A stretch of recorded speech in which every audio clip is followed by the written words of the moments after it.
se sancionó, se firmó un DNU, un decreto de necesidad y urgencia, donde se introdujeron un montón de temas en pleno verano, no estando el presidente aquí. Para esto vamos a comunicarnos con el diputado Pablo Cosiner, él es del PJ de Salta, del grupo de Urtubey, y bueno, varias veces intentamos hablar con él y a veces teníamos problemas de sonido, problemas de distancia, pero ahora lo tenemos en línea. Gracias, Pablo. ¿Qué tal? Buenos días. ¿Cómo estás? Buenas tardes. ¿Estás allá en Salta? Sí, acá en Salta. ¿Mucho calor? Sí, mezclado con un poco de lluvia cada tanto, pero calor. Hoy, lo que estamos normalmente en Buenos Aires, sabemos que a veces se sufre más el calor de... Por la humedad. Allá, exactamente. ¿Y qué tal el turismo ahí en Salta, acá en enero? Bien, bueno, Salta, por suerte, desde hace algunos años ya pudo romper la estacionalidad en materia de turismo. Antes era quizá una provincia más marcado en determinadas épocas del año el turismo, y a partir de poder haber sostenido durante mucho tiempo políticas de Estado en ese sentido, se pudo ir rompiendo esa estacionalidad, y hoy es, digamos, una plaza turística de año completo, con particularidades de acuerdo a los distintos sectores que van llegando de acuerdo al año, ¿no? A la época del año, pero bueno, dentro de todas las dificultades que vive la Argentina hoy y la caída del consumo que se ha dado muy marcada, el tema del turismo, quizá por ser una plaza con infraestructura ya desarrollada, con el sistema de promoción no está siendo muy afectado. Bueno, bellísimo, bellísimo Salta, así que súper recomendamos que vaya más gente y que no se corte la racha de romper el esquema a pesar de la caída del turismo en general en muchos lugares, ¿no? Te llamábamos fundamentalmente porque nos interesaba tu reflexión sobre este nuevo DNU de Macri, sobre todo, bueno, no sé si estando en tus vacaciones lo pudiste leer, pero bueno, me parece que obviamente sí estarán compartiendo algunas preocupaciones, ¿no?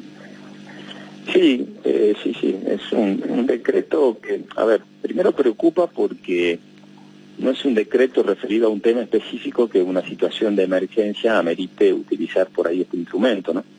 Si bien constitucionalmente el DNU es un instrumento que el Poder Ejecutivo Nacional está facultado a permitir, determina necesariamente una serie de requisitos. Uno analizando el DNU, que es muy extenso, para que la gente se tenga una idea, modifica aproximadamente, hace 140 aproximadas modificaciones de distintas leyes y deroga 19 leyes, pero incorpora una serie de abanico de temas que van desde lo muy profundo, como puede ser el cambio de las normas de control sobre las operaciones que puede hacer el Fondo de Garantía y Sustentabilidad del ANSES, e incluso la posibilidad de constituir fideicomisos sin pasar por una ley del Congreso, sino a través del DNU. Eso es bastante desprolijo, ¿no? Por eso, desde esa envergadura hasta que los cuatriciclos tengan que tener patente y autorización específica de una licencia para conducir, o la flexibilización de las normas para la instalación de empresas automotrices, o de una excepción a cómo tienen que circular los camiones con dos acoplados para bajar costos de logística. Medio un disparate, todo eso junto, ¿no?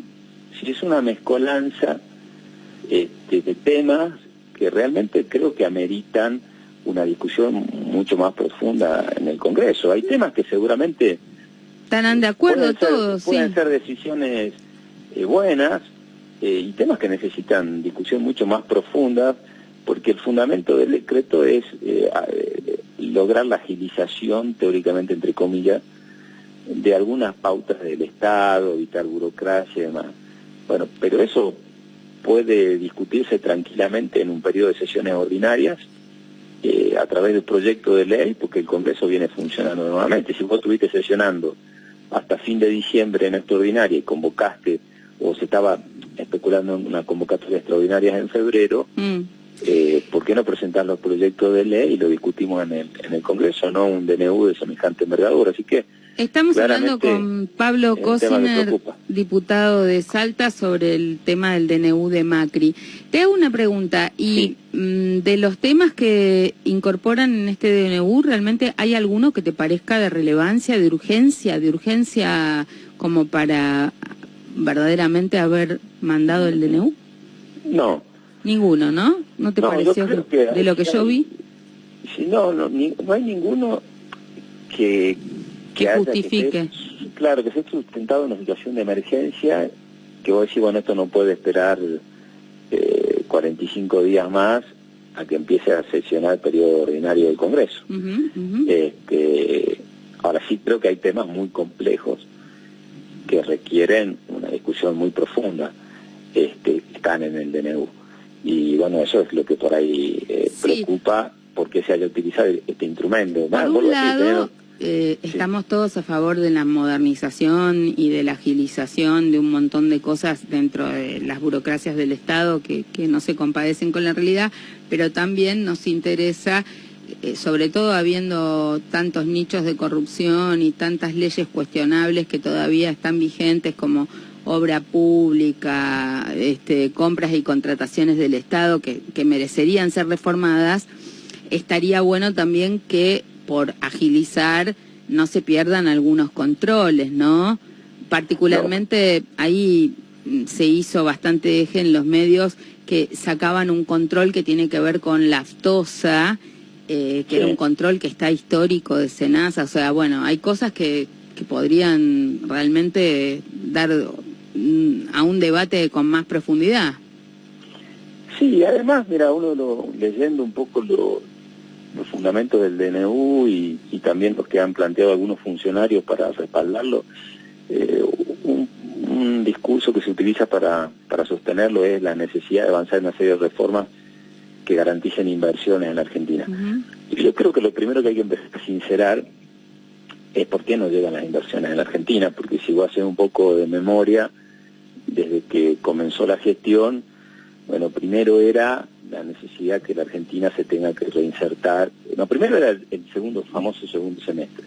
Había que esperar el segundo semestre para que las inversiones lleguen. Bueno, luego de eso pasó a ser la necesidad de que la Argentina se inserte a nivel mundial, resuelva el problema de los holdout. Resuelto el problema de los holdout pasó a ser el problema de la famosa ley antidespido que nosotros votamos en el Congreso. El presidente la vetó diciendo de que las inversiones no llegaban con esa ley.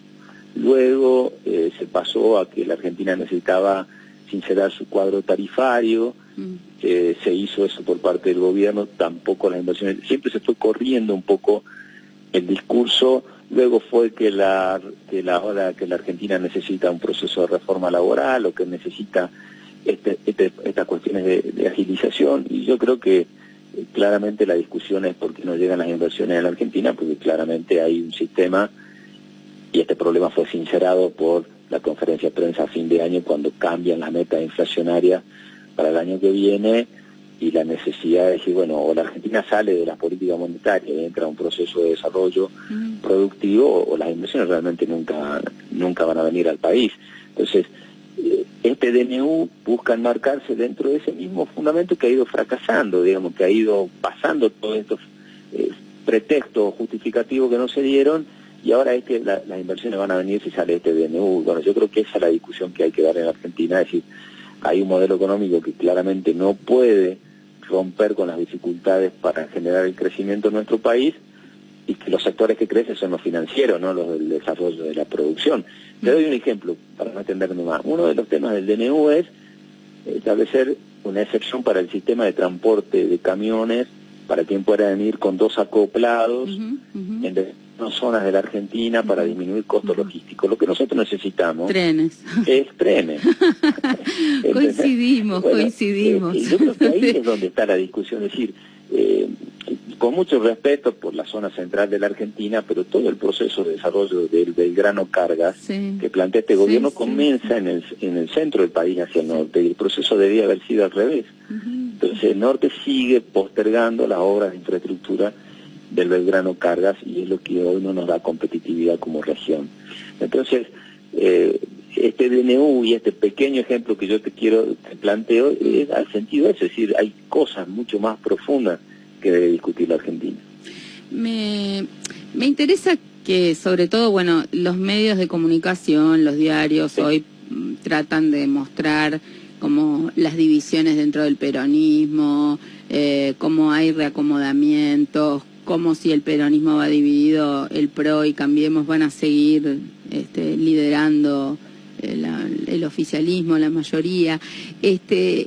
A veces uno tiene que leer con un poquito más de lectura de entre líneas, pero lo que yo veo cuando hablo con los gobernadores, cuando hablo con los diputados de las distintas provincias, es que hay mucha más voluntad de tratar de hacer una apuesta en común, de dialogar y de coordinar esfuerzos, pero que hay una visión alternativa al gobierno. Por un lado, los sectores más kirchneristas o de izquierda acusan al peronismo más tradicional de pactar con el gobierno, de votarle las leyes, y de repente cuando te escucho hablar y veo también algunos liderazgos, pienso en que está habiendo un recambio generacional y que también está habiendo una nueva manera de pensar una alternativa a las cosas que hoy Cambiemos no está respondiendo. ¿Cómo ves vos, no solamente a Juan Manuel Urtubey, digamos, referente de tu provincia, sino todo este proceso de debate de los gobernadores, el recambio generacional y cómo, digamos, están trabajando para pensar una alternativa? Mira, yo por una manera de ser, milito en el peronismo a los 18 años y tengo 53, y siempre lo hice dentro del Partido Justicialista. Soy muy respetuoso de las posiciones de todos los compañeros, y entiendo que a veces las posiciones de los compañeros dependen del lugar en donde te encuentres con determinada responsabilidad. Por ahí no es lo mismo los compañeros que tienen responsabilidad solamente legislativa, y compañeros que formamos parte de equipos en donde las provincias tenemos la responsabilidad de gobernar y resolver los problemas de todos los días.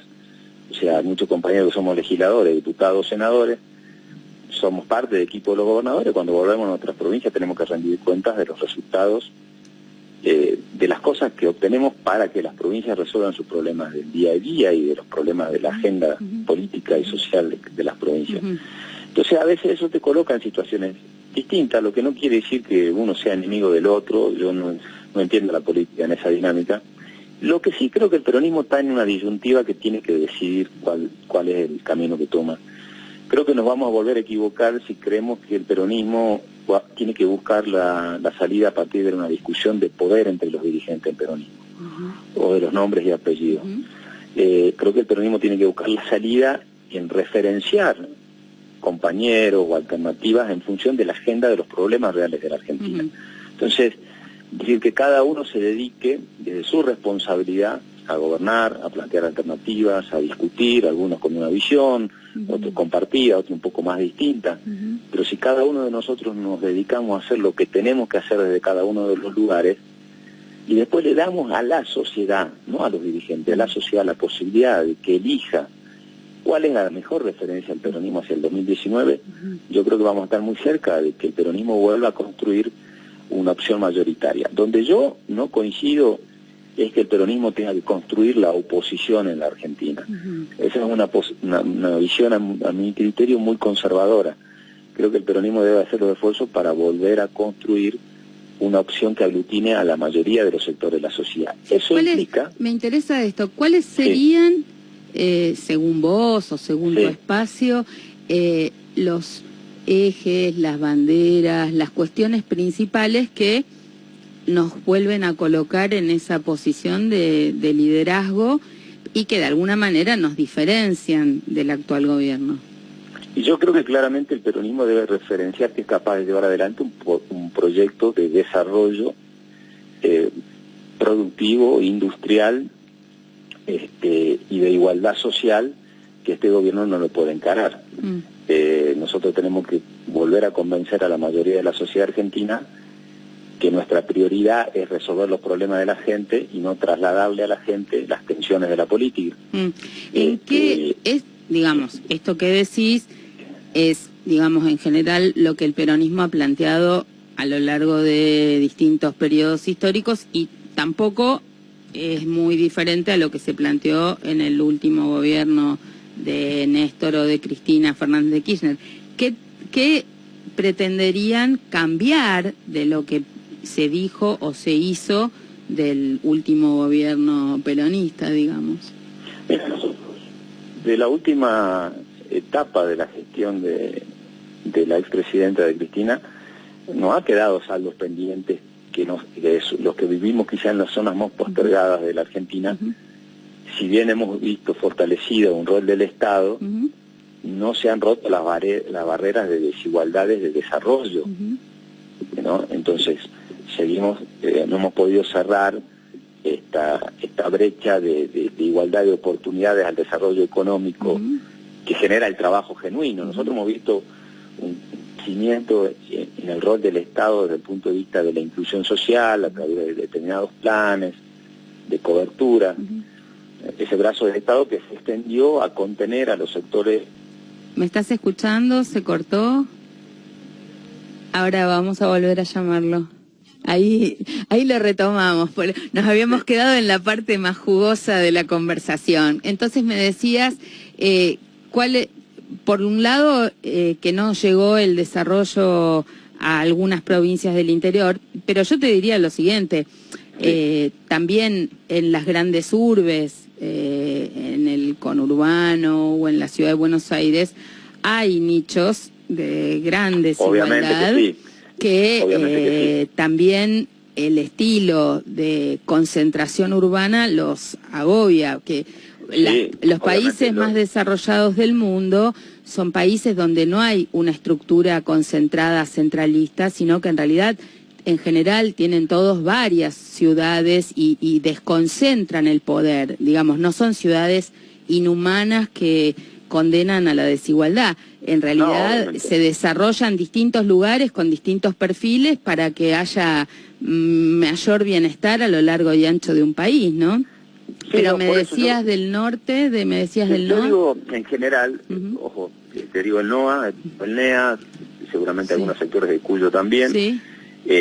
Nos ha quedado pendiente el desarrollo de infraestructura logística que diga, por ejemplo, si yo genero una nueva inversión en la Argentina, hoy, ¿por qué va a pensar esa inversión que va a generar puestos de trabajo radicarse en Salta, en Jujuy, en Catamarca o en Chaco, si tiene dificultades de logística en cuanto al costo que implica trasladar su carga, darle valor agregado a su producción primaria porque la energía le sale más cara, porque no tiene trenes, tiene que trasladar todo en camiones? Entonces, la infraestructura logística para achicar esa brecha de desarrollo es lo que ha quedado pendiente en la Argentina, y creo que es hacia donde el peronismo necesariamente tiene que ir planteando. O sea, el peronismo tiene que salir de las discusiones personales de la política. Perfecto. Dejarlo que eso lo resuelva la gente al momento de tener que... Te hago una pregunta más. Plantear una discusión mucho más democrática, ¿no? Yo, para cerrar la idea, yo veía estos últimos días y con profundo respeto a toda la dirigencia del peronismo, de la provincia de Buenos Aires, por ahí mucha expectativa que la interna del peronismo se resuelva a través de resolver los problemas del peronismo en la provincia de Buenos Aires. Y yo creo que tenemos que tener una visión mucho más amplia. Es muy importante el peronismo en la provincia de Buenos Aires porque es gran parte del padrón electoral y demás. Pero tenemos que también saber de que hay mucho peronismo que hoy gobierna las provincias de Argentina, que tiene mucho para opinar, que tiene mucho para dar sobre el futuro, hasta donde tiene que ser el peronismo como base, vuelvo a decir yo, de una conformación también de una propuesta que tiene que sobrepasar el peronismo hacia el 2019 y seguramente convocar otros sectores. El Papa está llegando a Chile. Realmente yo no creo que tenga particular animadversión por no venir a Argentina, sino que me parece que está con una responsabilidad global y va tomando decisiones estratégicas globales. Pero sí me interesa preguntarte porque, digamos, vos sabés muy bien que ha tenido particulares consideraciones en los temas ambientales con su encíclica Laudato Si, etcétera. Bueno, y sabemos de la cercanía espiritual de muchos de los salteños y del gobierno de Salta en particular con la iglesia. ¿Cómo ven de cara al futuro, después de todos estos años donde en algunos aspectos hay una continuidad a pesar del cambio de gobierno, en muchos temas que tienen que ver con la explotación desmedida, lo que se llama el extractivismo, ¿no? Vemos cómo se arrasaron bosques, cómo están arrasándose recursos naturales. ¿Ustedes no creen que en esta lógica, ya que tenemos que cambiar tantas cosas, podríamos incorporar esta variable fundamental? No podemos pensar la distribución de la riqueza sin pensar también que la propia generación de riqueza a veces genera devastación y despojo, ¿no? Sí, dos cuestiones. Yo respecto al Papa no puedo ser muy objetivo, soy un profundo admirador de su visión, no solamente religiosa, sino social y política. Por eso mismo le pregunto. Bergoglio, creo que lo ha seguido desde Bergoglio. No se sorprende que hoy el Papa diga lo que diga y haga lo que haga, porque siempre fue así. Lo que cambió fue las posiciones de lo que quisieron acomodarlo al Papa de acuerdo a sus expectativas. Yo digamos, digo esto porque, no, también charlarlo, yo viví, yo era diputado nacional el día que a Bergoglio lo eligen Papa, y vi como muchos en su momento estaban preocupados por esa designación, incluso hasta lo minimizaron, y hoy lo resaltan, y al revés, lo que en ese momento los resaltaban, hoy lo critican. Son aquellos que de uno u otro lugar que se coloquen pretenden utilizar la figura del Papa. Claro, pero digamos... Lo denotaban a Bergoglio, ahora lo idolatran. Independientemente de las personas, yo pienso... Y otros, digamos, en su momento lo idolatraban y hoy lo menosprecian. Y Bergoglio, hoy lo que hace el Papa Francisco, lo que hace, lo que dice, es lo que hacía y decía Bergoglio, es el más congruente de todos. Respecto a lo que vos decías, me preguntaste, totalmente de acuerdo. Te pregunto, más allá del activismo en una religión o de las convicciones religiosas, es una figura política de proyección internacional. A ver, en el nivel global no creo que haya otra figura en este momento que esté confrontando con el neoconservadurismo o contra los sectores de poder económico concentrado, la violencia. O sea, es un referente para todos, más allá de la religión que practiquemos o de nuestras convicciones. Por eso te preguntaba eso y su proyección local, ¿no? Porque, a ver, hay temas en ese desarrollo que vos hablás, y yo he tenido muchas veces algunas discusiones en algunas miradas provinciales. Nos preocupa el avance de la frontera sojera, el extractivismo minero. ¿Cómo se compadece pensar un desarrollo que no deprede? No, yo creo que con desarrollo sustentable. Ahora, también creo que hay que sincerar mucho esa discusión. Yo coincido con vos, creo que es importante la preservación del medio ambiente, el respeto a las normas, pero también a veces uno ve cómo pero también dar la posibilidad del desarrollo, porque justamente la discusión sobre a veces, digamos, más fuerte que se da sobre este tema, se da en las provincias o en las zonas más postergadas económicamente. Entonces, y a veces desde los lugares en donde se depredó todo, digamos, hoy yo respeto mucho, ¿no? Pero también es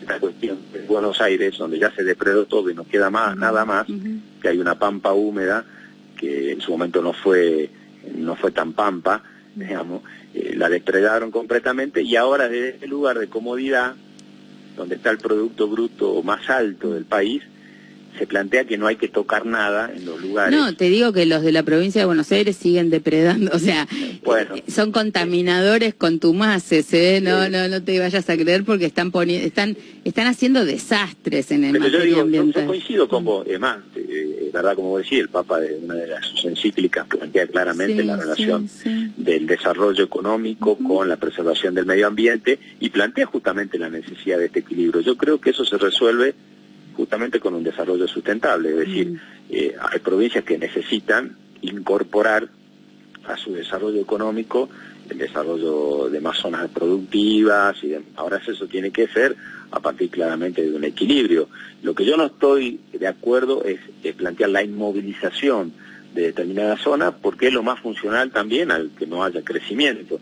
Yo creo que hay que ser compatible el desarrollo, fundamentalmente con una actividad productiva sustentable, con el respeto al medio ambiente, pero también con el cumplimiento de las normas, al control, al rol del Estado en ese sentido, pero también sabiendo que hay zonas que esperan desarrollo económico y que desde la inmovilidad no se va a lograr. Ahora, ¿cómo rompemos eso? Volviendo a la pregunta una cosa, y también te digo que hay productivo industrial, digamos. Sí, no, y además hay muchos, a veces el planteo viene de los propios grupos y personas que viven en un lugar. Te pongo, por ejemplo, no sé, los grupos que no quieren que se haga en Santa Cruz una represa que va a afectar el ambiente.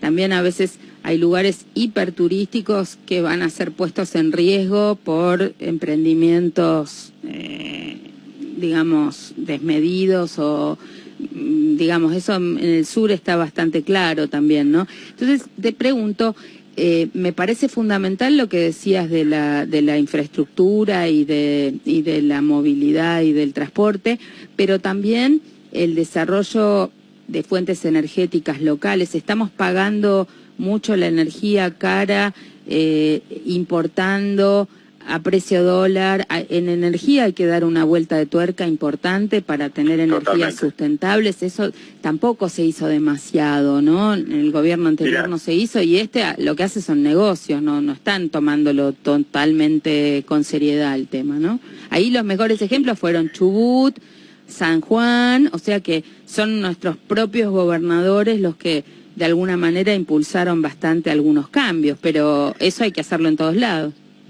Sí, y además, a ver, me quiero agarrar de lo que vos planteabas recién, que tiene que ver con lo que hablábamos hace un rato del tema logístico. En la medida que nosotros no resolvamos el problema logístico de darle a nuestra producción primaria el valor agregado en el origen, generamos las condiciones para la afectación más al medio ambiente, porque si nosotros condenamos una zona solamente a depender de un monocultivo, terrible, para solamente ser exportador de esa zona, exportar la producción en su situación primaria, claramente ponemos a ese medio ambiente en mayor riesgo. Ahora, si yo le doy logística a esa zona a través de trenes, a través de energía, para que en esa zona se genere el valor agregado de esa producción primaria, ya le doy yo otras alternativas, y que es la que genera en definitiva más trabajo para la gente. Mirá, no es fíjate, el monocultivo. Lo más sustentable ambientalmente, lo que nos permitiría es ahorrar traslado de energía. El traslado de energía se paga carísimo. Así es. Y además que se puedan generar energía en cada región, da fuente de trabajo, ahorra ambientalmente y ahorra para el bolsillo de las personas que terminan pagando costos mayores. Yo creo que dos grandes desafíos tienen que ver con transporte y energía, y me parece fundamental también pensar que no está todo en la región central, sino que hay muchas cosas que hoy, con las nuevas tecnologías, hay muchas cosas que son valor agregado intelectual que se pueden generar en cualquier punto del país sin necesidad de estar dependiendo de una región central, ¿no? Eso es interesante para pensar un nuevo federalismo con una territorialidad extendida. Bueno, queremos tenerte cuando estés por Buenos Aires, que nos vengas a visitar acá a la radio, que estamos a una cuadra del Congreso, así charlamos más largo y tendido. Bueno, cómo no, María José, no interrumpimos tus vacaciones, porque hay mucho por contribuir y para trabajar juntos para los cambios que queremos, Así que, bueno, mucha suerte, feliz descanso, y ahí saludos a Salta la Linda, a todos los amigos. Muchas gracias a vos, y la producción que estamos en Buenos Aires coordinamos y me llevo a verlos. Con gusto, un beso grande, que descanse. Bueno, seguimos en Café con Luber.